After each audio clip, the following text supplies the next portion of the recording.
Sultan Salahuddin sengaja menarik pasukan untuk menghindari pertempuran terbuka yang merugikan. Richard membangun Java sebagai basis logistik sebelum melangkah ke Askalon.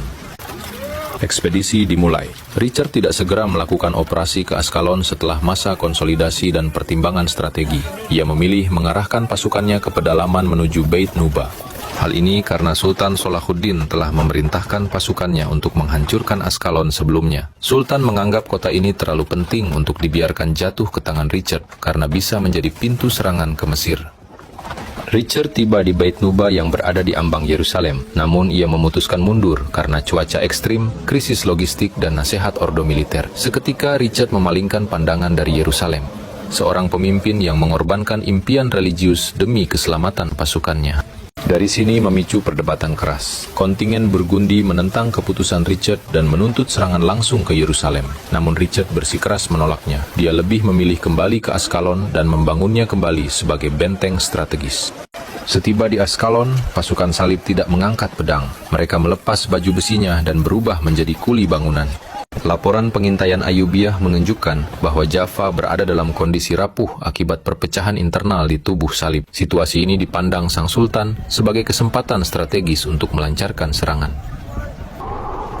Sultan Salahuddin bergerak menuju Java dengan membawa sekitar 20.000 pasukan yang didominasi oleh kavaleri pemanah berkuda. Pasukan Ayyubiyah mulai menerobos masuk ke dalam kota Java ketika bala bantuan salib belum tiba. Pertahanan kota runtuh.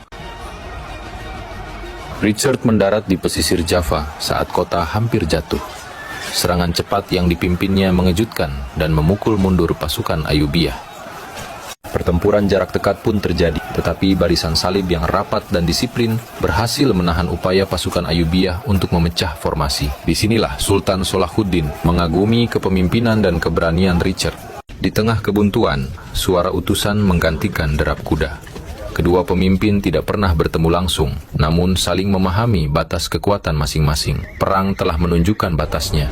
Dari sini, sejarah beralih dari pedang ke pena. Perdamaian Ramla tercapai karena kebuntuan militer, kelelahan pasukan, dan tekanan politik yang dihadapi kedua kubu. Melalui kesepakatan ini, Yerusalem tetap berada di bawah kekuasaan Muslim, sementara peziarah Kristen dijamin akses damai ke kota suci. Wilayah pantai dari Acre hingga Java berada di tangan pasukan salib, dan perang ditangguhkan melalui gencatan senjata sementara.